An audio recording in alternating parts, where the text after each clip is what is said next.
Hi, this is Dr. Ray, and in this video, I am going to walk you through how to create a solid intro paragraph for really any essay. So while this is a tailored talk to paragraph 1 or introduction for paper 1 in English 100, the ideas are certainly applicable to any paper you write for any course.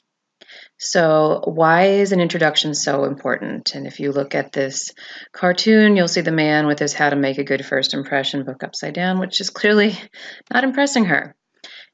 Meaning it is your first impression. You could write the strongest essay in the history of college essays.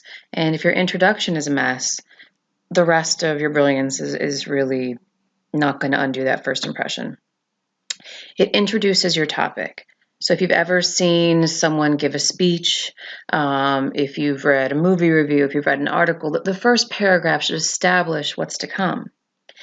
So not only the topic, it should go above and beyond and establish your argument. What are you going to prove to your reader? And these are different ways you can create your topic sentence, which when it comes to your introduction is called your hook. How you can approach your body, your body sentences, what comes in the middle, and then what your thesis statement needs to accomplish. So I'm a visual learner. I always think about kind of like a 3-layer cake. Your hook should grab your reader's attention. So how can this be accomplished? You could start with a question. So in terms of this paper, maybe you could have a question like, are millennials really addicted to technology? Because that's a widespread stereotype. Maybe you're going to tackle it. A quote can really set the tone. So Einstein said, I fear the day technology will surpass our interaction, the world will have a generation of idiots.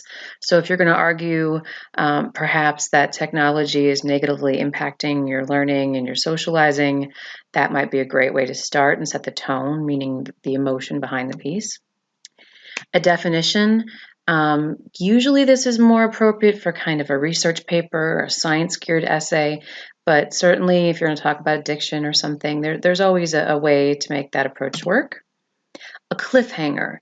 I consider this if you're going to start right in the middle of a story, right in the middle of a brief story. As I handed my phone over to my roommate, anxiety pickled in my stomach. So your reader doesn't quite know where you're going, but you've captured their attention. What should come next? Background information. So especially, let's say it's a research paper. If it's compare and contrast paper, what are you looking at? What information does the reader need to follow your argument?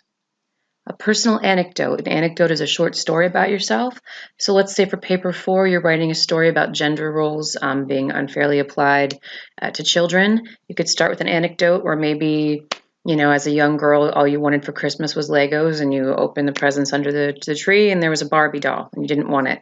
A little anecdote about the topic you're going to pursue. A current event or news story. It could give your reader some context. So I'm sorry, my dog is sighing in the background. Just ignore him. So let's say I'm writing about, I'm trying to think, legalization of marijuana. And I think Canada just passed legislation to make it mostly illegal. I won't get into the caveats. I could open with that story and then build to my, argument that legalization of marijuana, should be applied in the U.S. Your thesis. I will be posting a document about this shortly, but a thesis statement is your argument. It's debatable. It's what you're going to prove in your paper. And 90% of the time, it's the last sentence in your first paragraph. So it establishes your argument, and it appears at the end of your intro. And I always like to say it's a roadmap for your paper, meaning nothing you write in your entire paper should diverge from that thesis and cover things that aren't related to that thesis. This is a strong introductory paragraph. Let's take a look at it together. Hudson Research Center reported that the average American social media user spends more than 2 hours a day using platforms like Facebook, Twitter, and Snapchat.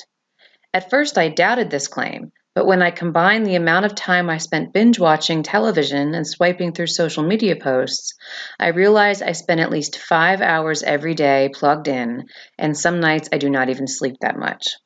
I work full-time waitressing in a diner, am enrolled in 3 college classes, and spend more than an hour each day commuting. 20 pounds overweight and perpetually exhausted, I am always whining there are not enough hours in the day for me to exercise or get enough rest. After reflecting on my technology habits, I learned I need to unplug more often to lead a healthier and more rewarding life. So her topic sentence, her hook, is the statistic from the Hudson Research Center, which is certainly surprising. Her body paragraph is this anecdote or you call it an anecdote about herself, or certainly just background information about her habits. And she ends with her thesis of what she's going to prove. So again, while this little video in PowerPoint was tailored to Paper 1 and English 100, it's certainly applicable to all papers that you write in the future, and follow this format and you will certainly succeed.